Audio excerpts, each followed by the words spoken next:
Cherok Tokun Nature Park has a hill with the height of 471 meter and its distance is 6.83 kilometer.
There are many routes that can be used to climb, but I will only introduce 3 routes that are often used by climbers and can be said to be famous.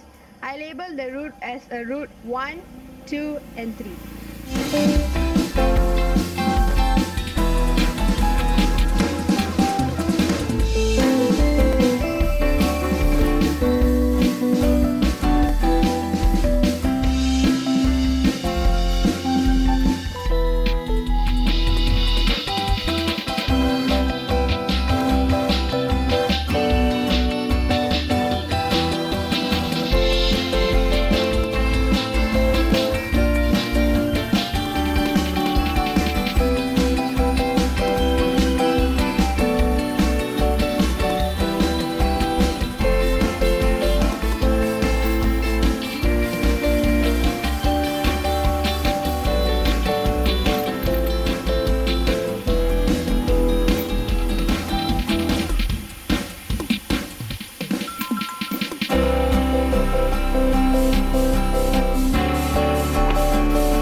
If you intend to return, you can go down the road, which is route 2, or if you want to continue your journey, you can climb using the tar road or the forest path that I hiked.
also can choose to either continue your journey on the hilltop or return to the foothill.